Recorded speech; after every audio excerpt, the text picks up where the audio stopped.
Bismillahirrahmanirrahim. Assalamualaikum warahmatullahi wabarakatuh. Salam sejahtera untuk kita semua. Om Swastiastu.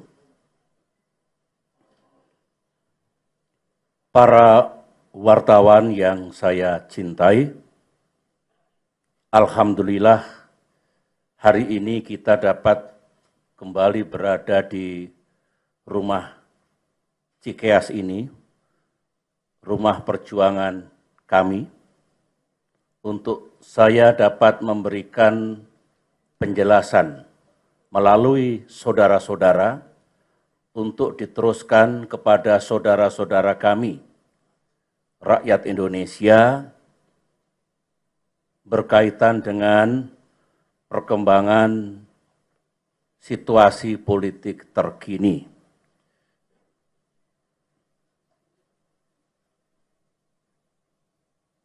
Semula penjelasan ini akan saya sampaikan kemarin di Wisma Proklamasi 41, kantor Dewan Pimpinan Pusat Partai Demokrat, tetapi saya pikir lebih tepat dan lebih baik kalau pernyataan pers ini saya sampaikan di Cikeas ini. Sebab di Wisma Proklamasi 41 sekarang tengah digunakan antara lain untuk kantor tim pemenangan Agus Silvi. Sedangkan forum ini bukan forum tim pemenangan Agus Silvi. Tim pemenangan Agus Silvi itu terdiri dari sekian belas partai politik, baik yang memiliki kursi di DPR maupun yang tidak, dan juga sejumlah komponen non-partai politik, termasuk unsur-unsur relawan dan simpatisan. Saya sengaja memisahkan forum ini dengan forum tim pemenangan itu agar kami tetap fokus dan tidak perlu dipandang sebagai pencampur adukan antara sikap, pandangan, dan rekomendasi Partai Demokrat dengan apa yang sedang dilakukan oleh tim sukses Agus Silvi, sebagaimana tim sukses yang lain. Oleh karena itu, rekan-rekan wartawan, kapasitas saya dalam menyampaikan penjelasan ini lebih sebagai pimpinan Partai Demokrat. Oleh karena itulah yang mendampingi saya ini adalah unsur pimpinan dari Partai Demokrat. Topik utamanya jelas adalah situasi politik terkini, utamanya berkaitan dengan yang saudara-saudara liput dan beritakan hampir setiap hari, hampir setiap jam, bahkan hampir setiap menit, yaitu seputar rencana gerakan unjuk rasa yang akan dilaksanakan di Jakarta pada tanggal 4 November 2016 mendatang. Saya akan mulai dari bagaimana kita melihat situasi politik terkini. Ya, minggu ini politik di negeri kita menghangat. Bukan hanya di Jakarta, tetapi juga di seluruh tanah air. Kita saksikan hari-hari terakhir ini banyak pertemuan politik. Misalnya, Presiden kita Pak Jokowi bertemu dengan Pak Prabowo Subianto. Kemarin saya bertemu dengan Wakil Presiden Yusuf Kala dan Menko Polhukam Wiranto yang para wartawan juga sudah mengetahuinya. Dan banyak lagi saya pantau pertemuan-pertemuan politik, termasuk statement yang dikeluarkan oleh para tokoh-tokoh politik itu. Saya memandang semuanya itu baik. Saya yakini niatnya baik. Dan jangan kalau ada pertemuan politik yang dilakukan oleh mereka-mereka yang berada di luar kekuasaan, lantas dicurigai. Intelligence harus akurat, jangan berkembang menjadi intelligence yang ngawur dan main tuduh. Saya kira bukan intelligence seperti itu yang harus hadir di negeri tercinta ini. Karena amanah reformasi kita jelas. Kita ingin mereformasi tatanan, budaya, dan cara-cara yang dulu terjadi di era otoritarian yang tidak tepat, kita ubah menjadi tatanan dan cara-cara yang tepat dengan iklim dan suasana negara demokrasi. Sekaligus saya mengingatkan, era sekarang ini adalah era demokrasi, bukan era otoritarian. Saya tidak tahu apakah adik-adik wartawan pada penggal sejarah yang penting tahun 1998, 1999, tahun 2000 juga berada dalam pusaran nasional yang menandai terjadinya tonggak perubahan besar dari era otoritarian menuju era demokrasi dulu. Kalau ada yang tidak mengalami atau terlibat langsung, baik untuk mengetahui sejarah kita sendiri. Jangan sampai kita tahu sejarah negara lain, Amerika Serikat, Tiongkok, Timur Tengah, dan lain-lain, tapi kita tidak mengetahui sejarah di negeri kita sendiri.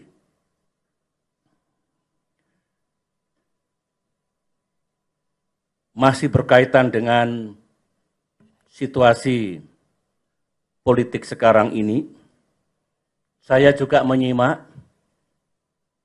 banyak sekali seruan, boleh unjuk rasa, tapi jangan anarkis. Saya setuju, bukan hanya 100%, 300%. Itu juga seruan Partai Demokrat. Itu juga seruan SBY, yang alhamdulillah dengan izin Allah memimpin Indonesia selama 10 tahun, beberapa saat yang lalu. Unjuk rasa di negeri ini, unjuk rasa di sebuah negara demokrasi yang tertib, adalah ya unjuk rasa yang damai, yang tertib, sesuai aturan, dan tidak merusak. Kalau unjuk rasa destruktif, menangis kita semua. Tidak mudah membangun negeri ini secara bertahap, bertingkat dan berlanjut. Break to break, dari generasi ke generasi. Oleh karena itu hasil pembangunan janganlah dalam waktu yang sekejap katakanlah begitu, tiba-tiba harus dirusak. Saya setuju, saya juga menyerukan hingga hari ini dan akan terus menyerukan, setiap orang memiliki hak politik, itu dijamin oleh konstitusi, untuk menyampaikan pandangannya, pikirannya, bahkan protes-protesnya, dan dalam terminologi politik itu disebut unjuk rasa, asalkan, sekali lagi, tertib, damai, tidak melanggar aturan, dan tidak merusak. Tetapi, harus ingat bagi siapapun, unjuk rasa itu bukan kejahatan politik. Unjuk rasa bukan kejahatan politik. Unjuk rasa bagian dari demokrasi. Tetap asalkan tidak anarkis. 10 tahun saya jadi presiden, sebagian dari saudara mengikuti, bahkan kerap memberitakan, menyiarkan, sepanjang 10 tahun unjuk rasa ada terus. mulai dari yang kecil, menengah maupun yang besar. Dan setiap unjuk rasa, apalagi dilakukan di depan istana, selalu saya utus staf khusus saya, staf pribadi saya, tolong dicatat apa temanya, apa tuntutannya. Barangkali ada yang perlu kita jadikan masukan, umpan balik, dan pertimbangan untuk mengambil keputusan, menetapkan kebijakan, dan mengatasi masalah pada tingkat nasional. Saya tidak alergi dengan unjuk rasa. Saya buktikan dulu selama 10 tahun. Dan meskipun 10 tahun pemerintahan yang saya pimpin, ibaratnya tidak pernah sepi dari aksi-aksi unjuk rasa, pemerintahan kami tidak jatuh. Ekonomi tetap tumbuh. Saya masih bisa bekerja. Siapa bilang tidak bisa bekerja? Kalau tidak bisa bekerja, bagaimana ekonomi tumbuh? Dan lain-lain yang alhamdulillah telah kita capai dulu. Intelligence dulu juga tidak mudah melaporkan kepada saya sesuatu yang tidak akurat. Saya senang polisi dan jajaran aparat keamanan juga tidak main tangkap, apalagi main tembak. Tadi malam saya berbincang-bincang dengan Pak Yusuf Kalla, kami generasi yang lebih tua, ingat dulu peristiwa tahun 66 yang melibatkan mahasiswa Universitas Indonesia, tahun 1998 yang melibatkan mahasiswa Trisakti, gara-gara main tembak, terjadilah prahara maha besar yang mengubah jalannya sejarah di negeri kita ini. Kita harus pandai memetik pelajaran sejarah di masa silam.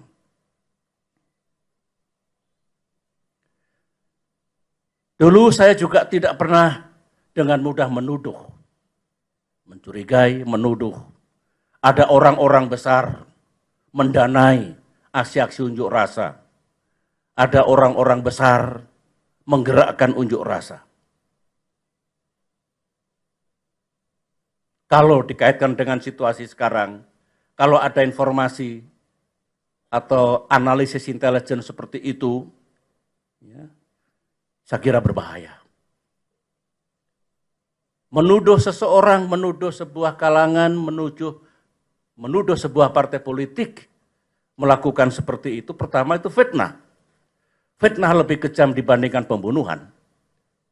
I tell you. Yang kedua, menghina.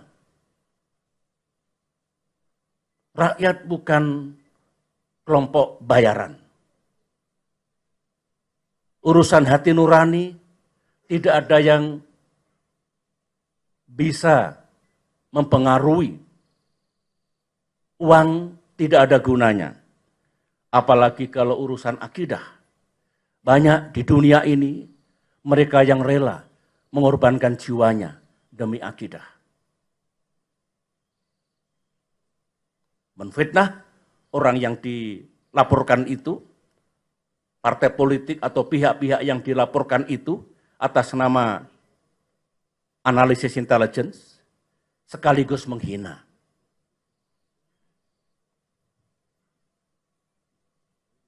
Kita tahu Arab Spring, mulai dari Mesir, Libya, Tunisia, Yemen, itu tidak ada dikatakan penggeraknya, leaderless revolutions. Yang mengomandoi handphone, social media. Itulah era digital society. Itulah era sekarang ini.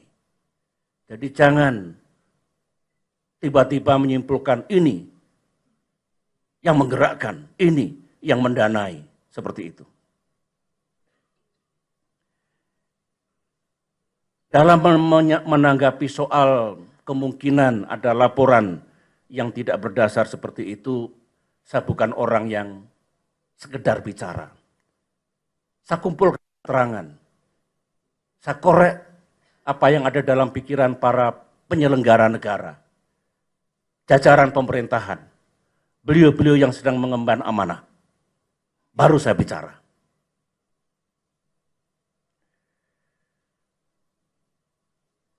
Sekali lagi, karena saya mengetahui, saya mendengar, dan setelah saya cross-check, saya konfirmasikan benar adanya.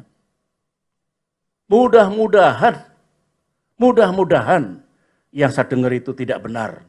Tidak seperti itu. Kalau memang ada analisis intelligence, termasuk sumber-sumber dari kepolisian, bahwa ada pihak ini yang mendanai, pihak ini yang menggerakkan, partai politik ini yang punya kepentingan untuk menggerakkan unjuk rasa besar itu.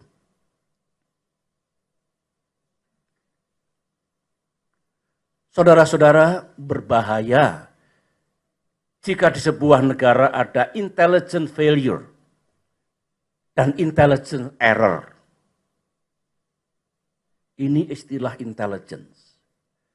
Intelligence failure misalnya, laporannya itu berlebihan atau kurang. Aman saja Pak, tenang-tenang saja, sudah tidur-tidur saja ini, nggak ada apa-apa. Ini paling-paling unjuk rasanya 500 orang. Tiba-tiba 50.000. Terjadi sesuatu, semua tidak siap. There is intelligence failure. Kalau intelligence error, analisisnya bengkok. Datanya tidak ada, faktanya tidak ada, dikait-kaitkan. Ambil sumber sosial media, termasuk buzzer, dianalisis, pasti ini yang menggerakkan, pasti ini yang mendanai. Itu intelligence error. So, it is very, very dangerous. Kehidupan bernegara dipenuhi dengan info, laporan-laporan, bisikan-bisikan, ataupun yang mengatakan sebagai intelligence report.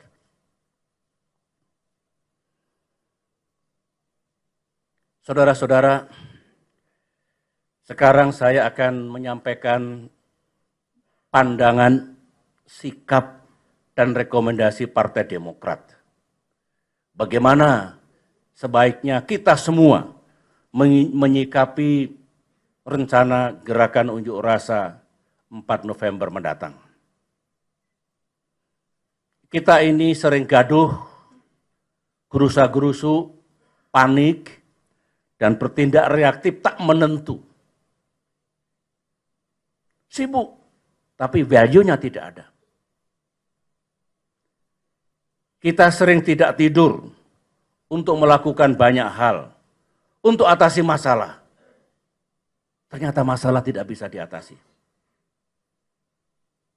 Oleh karena itu, kami berpendapat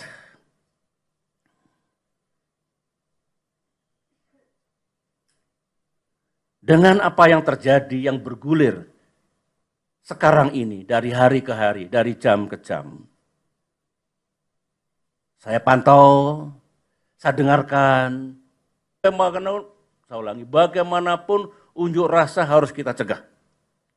Harus kita gembosi, sekat, tutup di luar kota Jakarta. Jangan sampai ada yang masuk dari daerah-daerah, dari provinsi yang lain. Langkah-langkah itu boleh dikatakan tidak salah. Tidak salah dalam arti akan jauh lebih baik. Tidak perlu harus ada unjuk rasa, apalagi unjuk rasa yang besar, apalagi yang bisa anarkis, tetapi masalah selesai. Sepanjang masalah itu bisa diselesaikan, itu yang terbaik, nilainya 100, A+. Mari kita bertanya sekarang, sebenarnya apa masalah yang kita hadapi ini?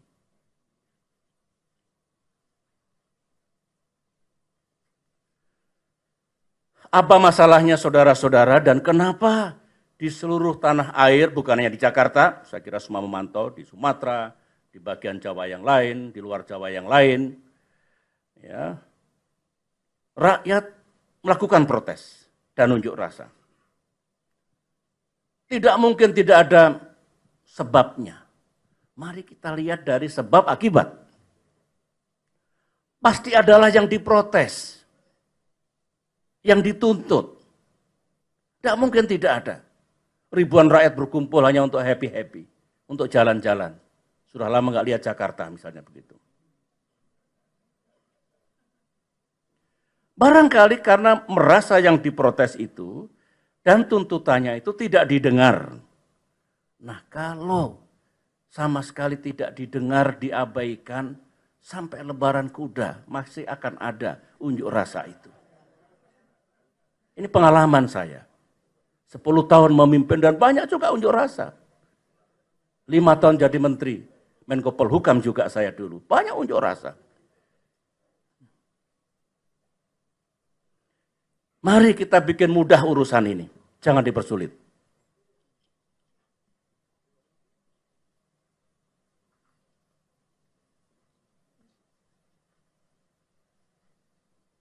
Minta maaf.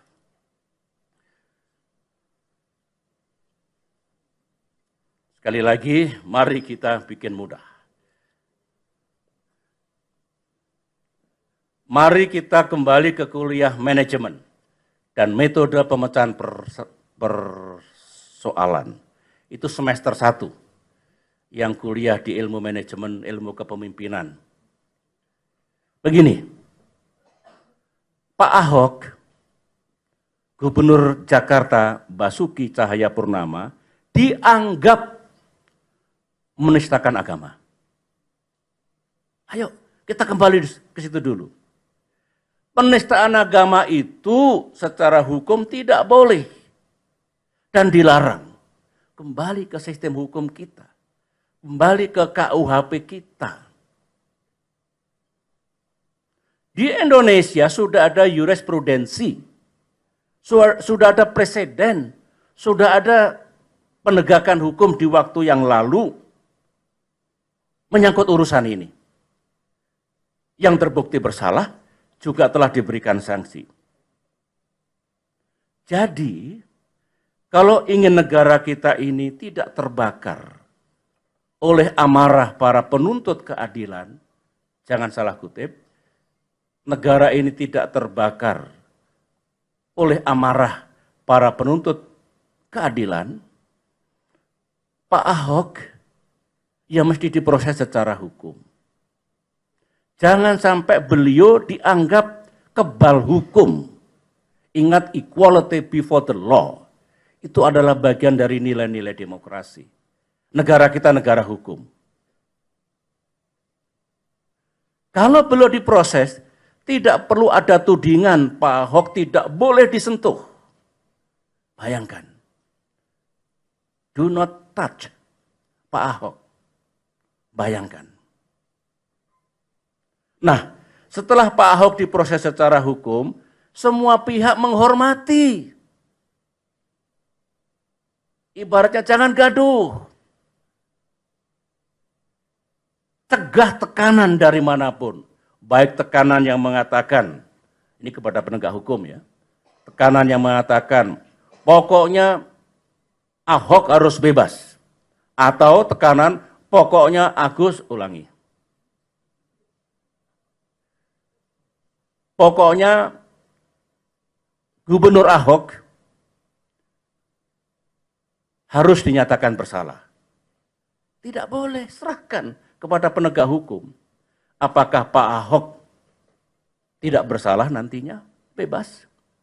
Atau Pak Ahok dinyatakan bersalah. Jangan ditekan, biarkan para penegak hukum kita bekerja. Begitu aturan mainnya, begitu etikanya.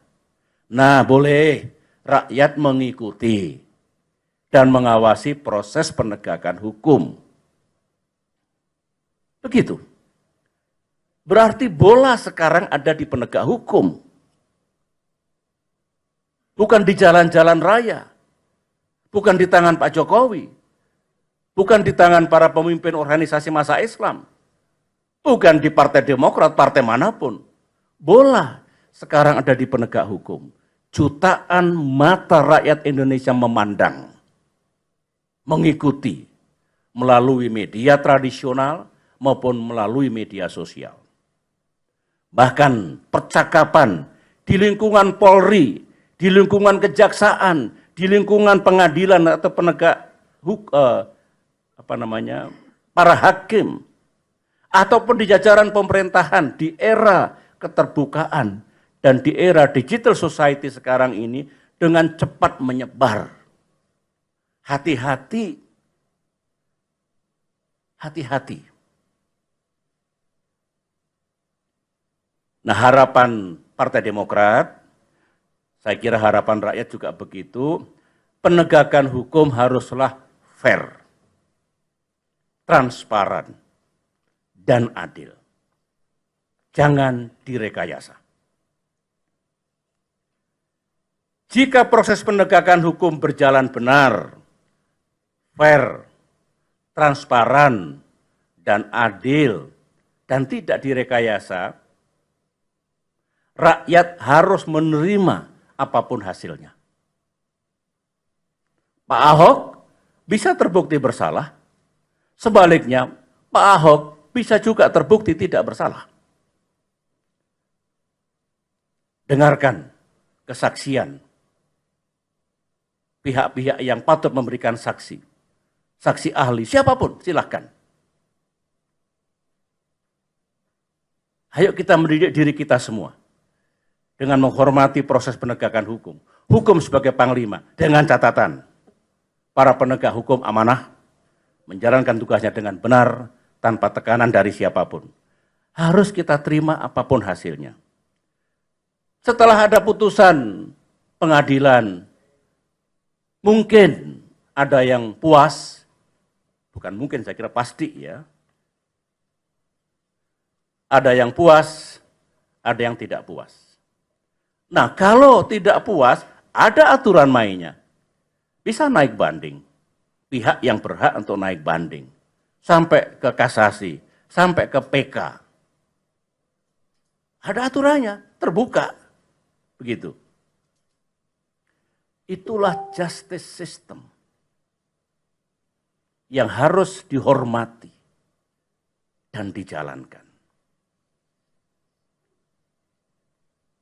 Lantas ada yang pertama, ada yang bertanya. Harus minum ya. Kalau ada salah-salah kata berarti kurang minum ini.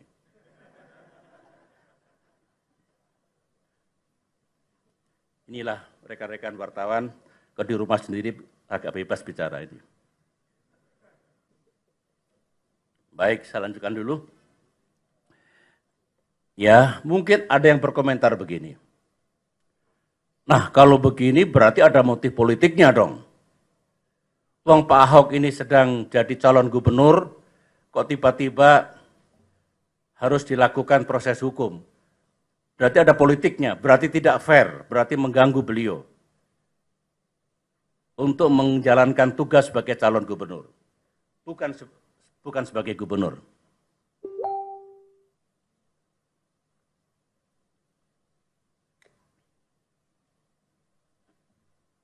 Bahkan barangkali lebih jauh, ya kalau begitu pasti ada pihak yang menginginkan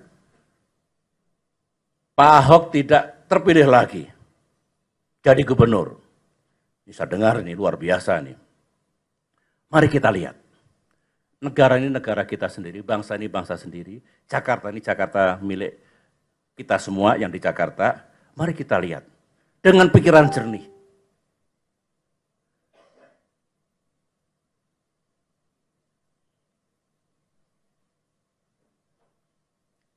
Apa yang diucapkan oleh Pak Ahok, yang dilakukan oleh Pak Ahok berkaitan dengan surah Al-Maidah ayat 51, sebenarnya bukan pelanggaran aturan KPUD. Bukan termasuk aturan kampanye ansih. Kalau ditarik-tarik, ada juga kaitannya. Tapi sebetulnya bukan di situ letaknya. Tetapi ini berkaitan dengan pidana. Baik ada atau tidak ada pemilihan gubernur, masalah ini tetap harus diselesaikan. Begitu. Tolong dipisahkan.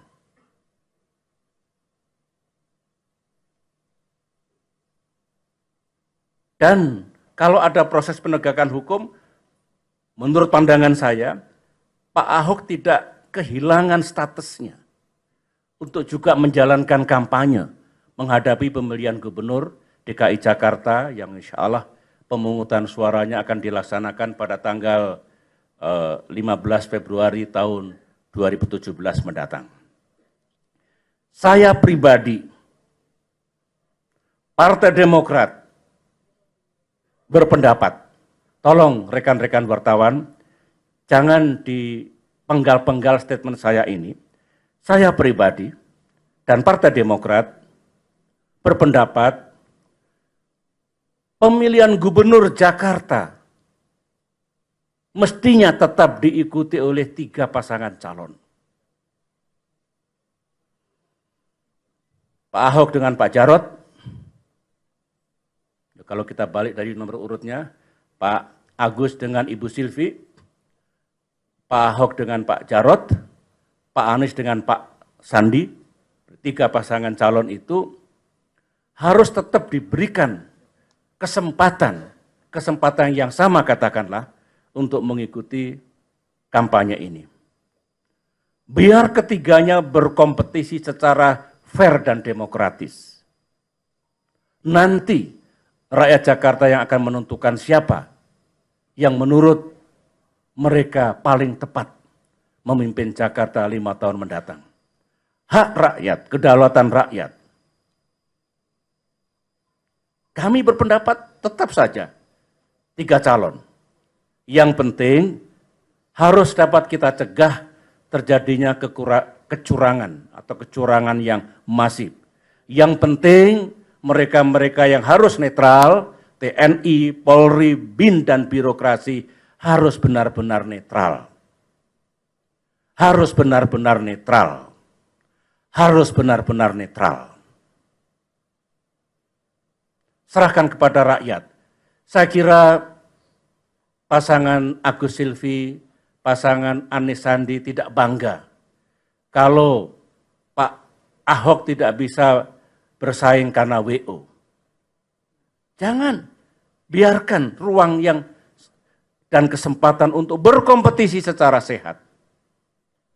Begitu.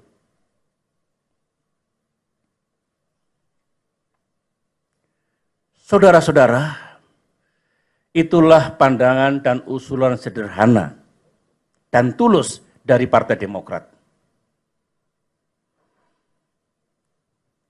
Kami tidak ingin, Partai Demokrat tidak ingin masalah politik, masalah sosial, masalah agama, dan bahkan bisa menjadi masalah keamanan ini tidak dapat diselesaikan dengan baik, lepas kendali, sehingga bisa menimbulkan situasi yang lebih buruk.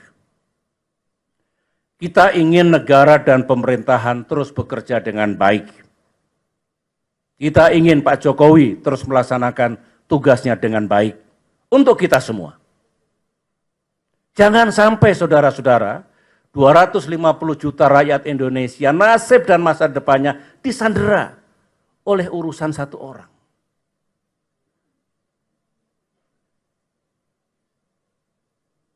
Saya kira tidak benar kehidupan bernegara ini. Macet. Karena urusan satu orang yang tidak bisa kita selesaikan secara benar, tepat, dan bijak. Para wartawan yang saya cintai, sekarang bagian kedua pada kesempatan yang baik ini saya ingin menyampaikan isu-isu lain. Isu-isu ini mungkin sebulan terakhir ini atau 1-2 bulan terakhir ini diterpakan kepada saya, SBY.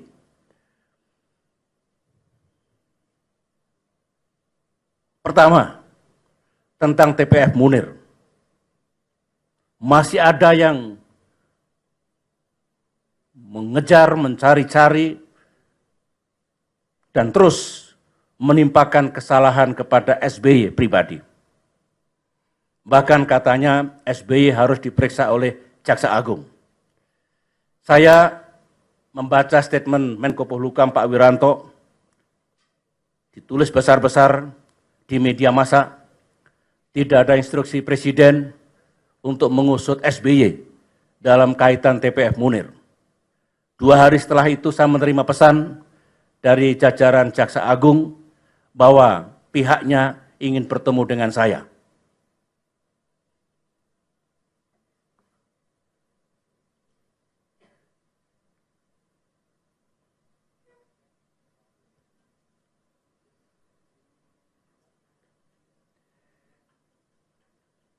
Begini mudahnya, ini nggak salah negara kalau saya justru dijadikan tersangka pembunuhan Munir. Nggak kebalik dunia ini jika SBY dianggap terlibat dalam konspirasi politik pembunuhan Munir. Come on. Ayo, gunakan akal sehat.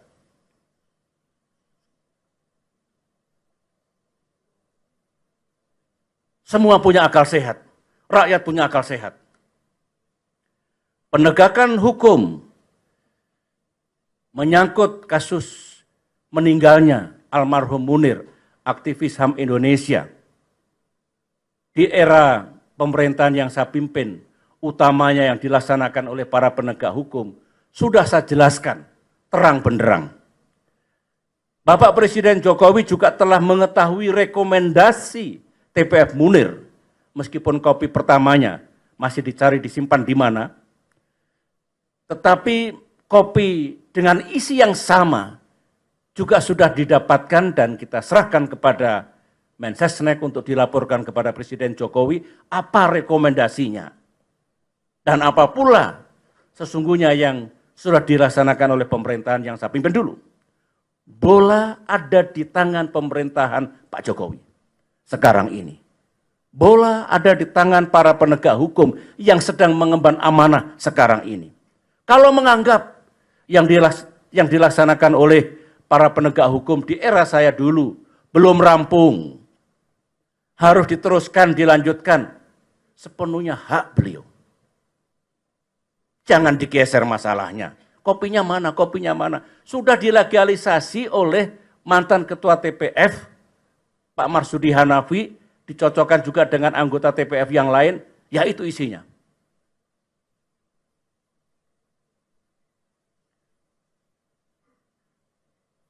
Masih bergulir, masih digoreng. Yang berikutnya lagi, perihal harta SBY yang jumlahnya 9 triliun. Berapa? 9 triliun. Na'udzubillah min dzalik. 9 triliun.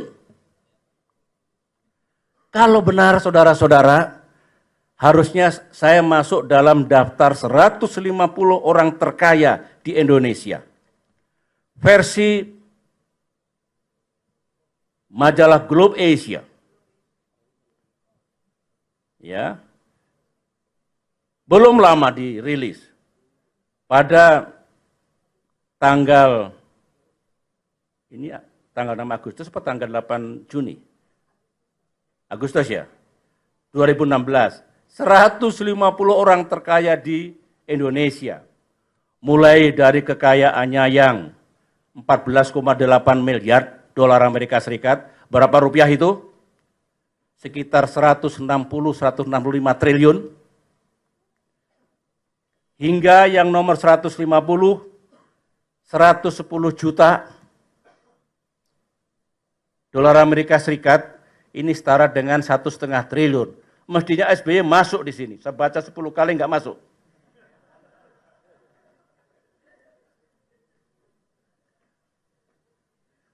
Ada yang ketawa, ada yang tidak ketawa. Katanya, berita 9 triliun ini pertama-tama disampaikan, disiarkan oleh sebuah televisi. Sampai sekarang belum diralat oleh televisi itu. Dan belum minta maaf.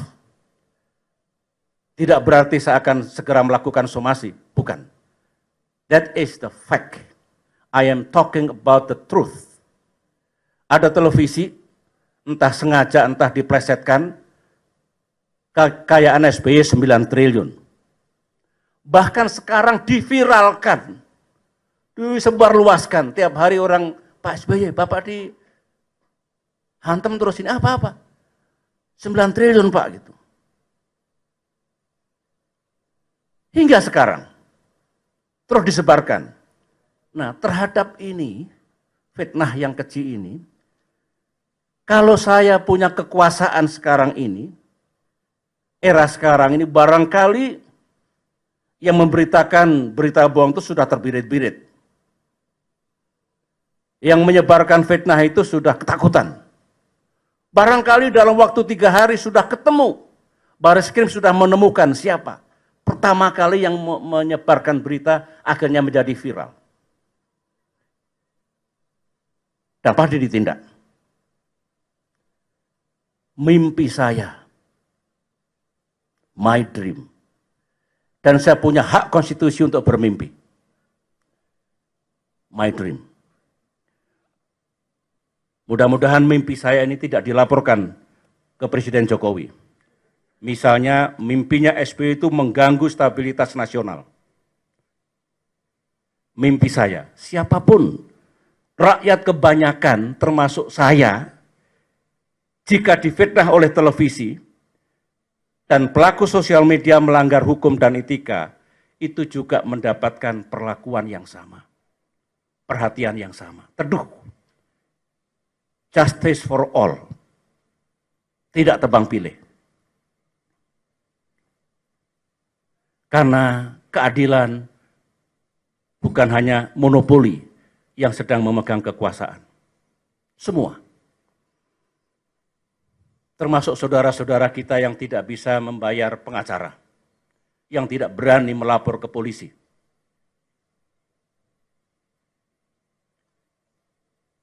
Dari harta 9 triliun, masuk lagi sekarang rumah yang diberikan oleh negara kepada SBY.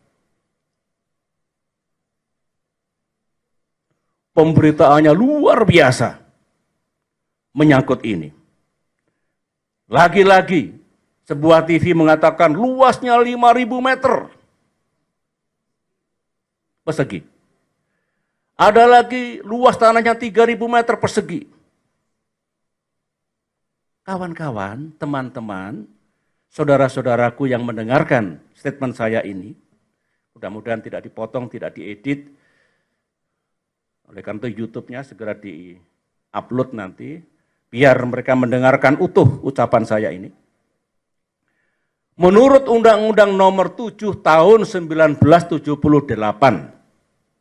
Undang-Undang itu sudah ada sejak tahun 1978.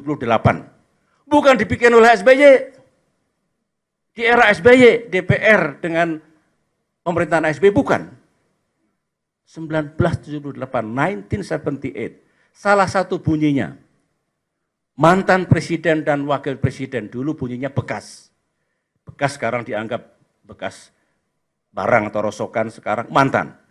Mantan presiden dan wakil presiden diberikan sebuah rumah kediaman yang layak dengan perlengkapannya. All former presidents and all former vice presidents. Dulu tidak ada aturannya. 2014 kita atur.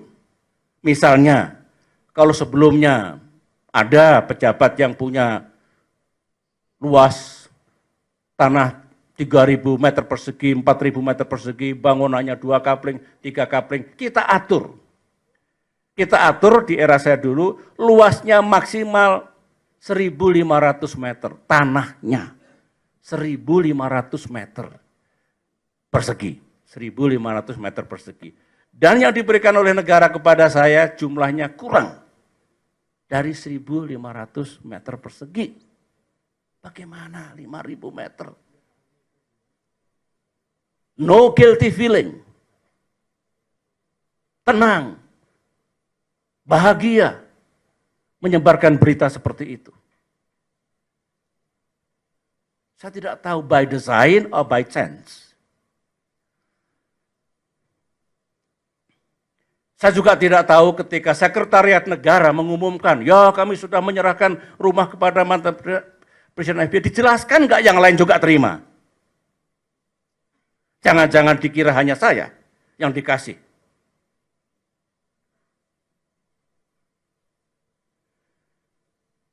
Teman-teman, saya hari ini bicara belak-belakan. Karena saya tidak ingin ada dusta di antara kita. Negeri ini negeri kita semua. Kita ingin makin ke depan makin baik. Kita ingin pemerintahan Pak Jokowi juga sukses. Untuk kita semua. Tapi janganlah melakukan langkah-langkah yang tidak adil. Yang mencederai harkat martabat dan harga diri orang seorang. Janganlah mengorbankan orang-orang untuk mencapai kekuasaan dan tujuan politik. Sebagai penutup, itulah pandangan dan saran kami Partai Demokrat kepada pemerintah dan penegak hukum, serta himbauan kepada masyarakat luas yang barangkali akan menggunakan haknya untuk melakukan unjuk rasa pada tanggal 4 November. Damailah, tertiblah, jangan langgar aturanlah, dan kemudian juga jangan merusak. Itu pula penjelasan saya tentang isu-isu yang berkaitan dengan saya, dengan SBY. Mulai TPF Munir, harta 9 triliun, dan rumah pemberian negara. Ya teman-teman, ini kami semua yang di kiri kanan ini merasakan. Sejak Agus Harimurti Yudhoyono mencalonkan diri sebagai Gubernur Jakarta, angin menerpa saya dan keluarga dengan sangat kencangnya. Saya bermohon dan meminta pertolongan Allah Subhanahu wa Ta'ala.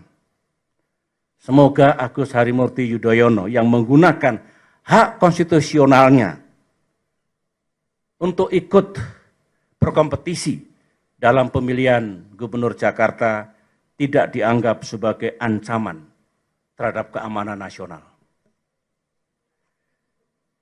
Saya juga mohon doa restu rakyat agar saya kuat menghadapi badai politik ini.